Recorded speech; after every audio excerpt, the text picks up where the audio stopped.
What happened to the rest of the smiling critters? Recently, we've gotten a ton of more clues and hints towards what happened to them, from a VHS tape featuring Hoppy Hopscotch to notes in the orientation notebook revealing details about the rest of the crew and what eventually happened to them. I've spent the last few days gathering every piece of evidence and clues I could find to solve which of the smiling critters are still alive. So let's go over each of the smiling critters' notes and voice lines to eventually find out how they died and if they're still alive.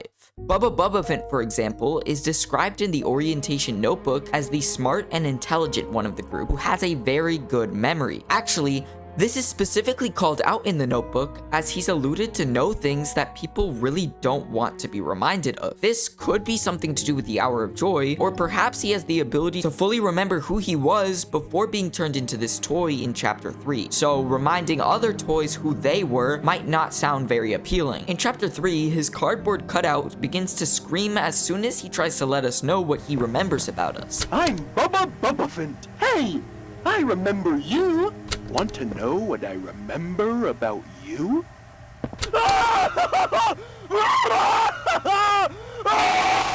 Now this is very eerie, and it's important to note that his screaming could be indicating his death. Although this sounds pretty obvious, this simple indication will help us possibly determine who could still be alive, as there are some smiling critters whose voice lines never show any signs of death or screaming. For example, Bobby BearHug's voice lines are more of despair and loneliness, and also never include any screaming. Her voice lines express that she wants to let us know just how much she loves us.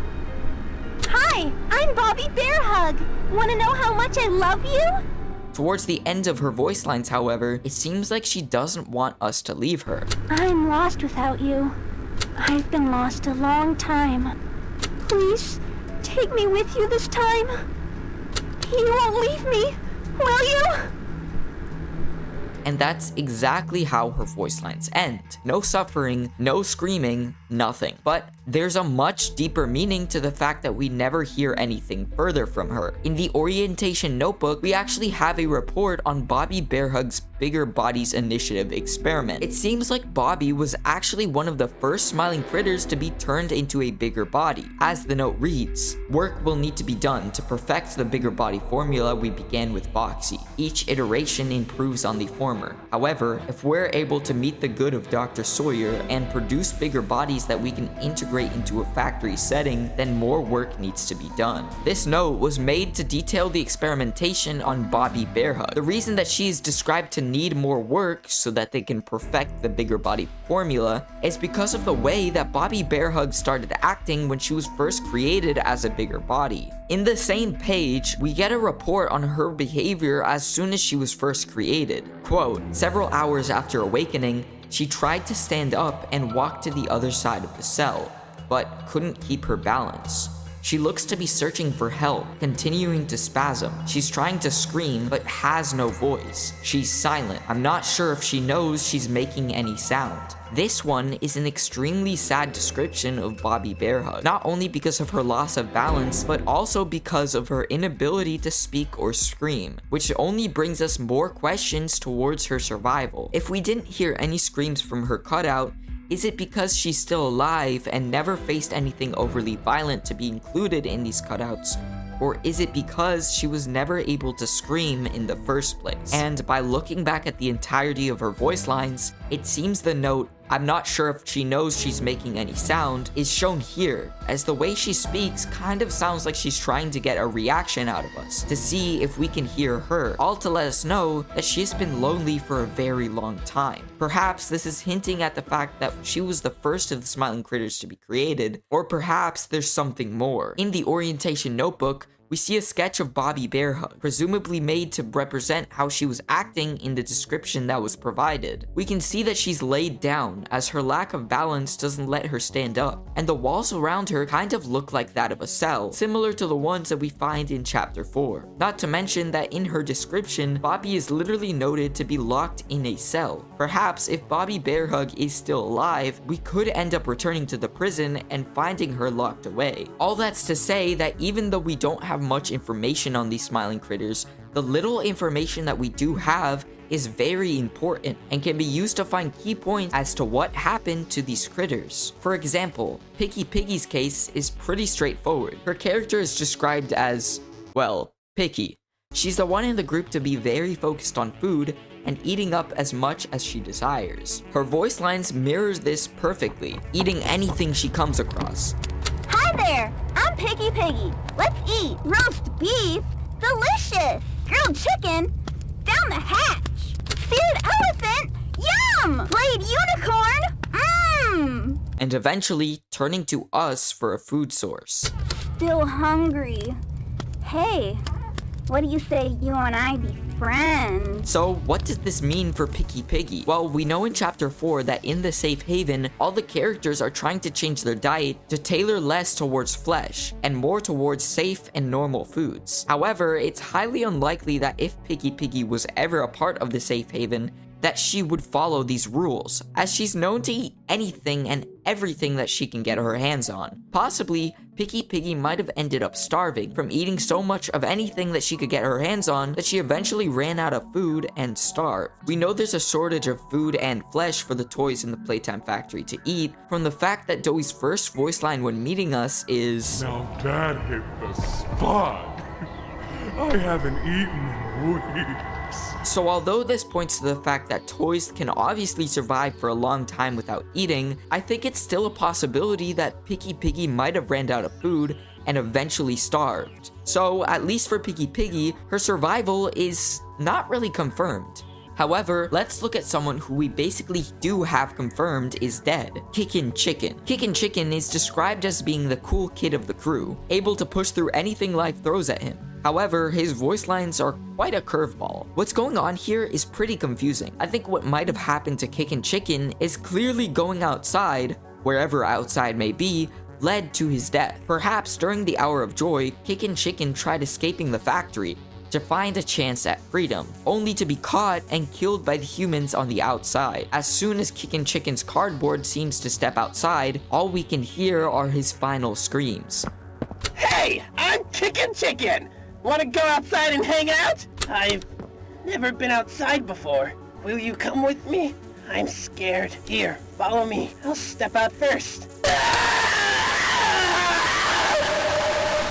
We barely have any other information on KickinChicken, so this is all we can assume for now. So let's move on to a more obvious story, Dogday. Dogday is described to be the main leader of the Smiling Critters. If any one of the Smiling Critters ever feel down, he'll always be there to cheer them up. This directly relates to the same Dogday that we find in the playhouse, as even in the situation he's in, with his legs completely cut off, he still manages to see the bright side of things. You're Poppy's angel. Come to save us. Clearly, his leadership and ability to see the bright side is a main factor to how he survived up until this point. Even though his legs were cut off, he still manages to keep it together. But by actually taking a look at what he says to us, the line, "You've come to save us," kind of indicates that there might be some Smiling Critters still lurking who Dogday is hoping that we'll eventually find and save. This could be referencing Bobby BearHug, or maybe even confirming that PickyPiggy is still alive, just desperately looking for food. Although we never see Dogday actually die, the fact that he gets taken over by the mini Smiling Critters makes it safe to assume that he's permanently gone, and the mini critters have fully taken over. However, recently we found the newest evidence towards the Smiling Critters story, Hoppy Hopscotch. Hoppy Hopscotch was found in a VHS tape in chapter 4, as well as a note detailing where she might be now. But before we do go into detail on that, let's go over her cardboard cutouts voice lines, so that we can safely compare the two pieces of evidence. I'm Hoppy Hopscotch. Wanna try hopping to the moon with me? 1, 2, 3! Heh, didn't get very far, did we? Again! 1, 2, 3! Nope, still didn't make it. 1, 2... No, don't look at your feet! None of that matters! Again! Jump! Although she does have this glitching effect at the end, it isn't an exact scream. We aren't sure off of the voice lines whether she survived or not, so moving on to the chapter 4 clues, we might be able to find a clearer answer. The VHS tape covers a scene in which Hoppy Hopscotch, the medic toy, and Doughy the Doughman are all tending to a broken toy after an emergency happened around the safe haven. I need some help here! Hey, watch the door! Watch the door! Right here, on the mattress. There you go, bud. You're okay. Okay, look at me. I'm a mess. Poppy? What's going on? We were trying to bring supplies back up to the elevator, but we got jumped. Had to turn all the way back around. They took everything we had. Right after one of them bit my leg. How is he, Doc? Not too bad. He'll live. See? Keep Ike clean. Could get infected otherwise. So, what do we do now? For starters, you two stay here tonight. Let things settle down outside. I'll find more food for you to bring up to play care. When you're ready. Thanks, Doughy. Sorry we lost the supplies. It won't happen again. The important thing is you're both okay. Aside from that bite, that is. Hey, Doc, let me grab some wound cream for our pal here. Hoppy explains that when they were out searching for supplies out by the elevator, they were jumped and all of their supplies were stolen. But what exactly even happened to Hoppy Hopscotch? If she was in the safe haven with Doughy, where is she now? Well, that's where the note we find in Chapter 4 comes in. There's a note found in Chapter 4 in which we can find very blurrily scribbled in the back, "Lost Hoppy today. We're heartbroken. Trying to find the right when the note is unfortunately cut off." What we can assume is that whatever attacked them on their last trip ended up coming back for more. It must have been impossible for her to outrun this threat, eventually dying to it while trying to escape. Finally, we have CraftyCorn. Unfortunately, CraftyCorn is the smiling critter to have the least amount of information on her. What we do know is that she's the creative artist of the smiling critters, which is shown in her cardboard cutouts voice lines, in which she's painting something. Hi, I'm CraftyCorn. Can you help me with my painting? Pass me the blue, please. Now, can you give me some red? More red, please. Out? But we can't be out. You're hiding more red from me. I know you are. Give it here!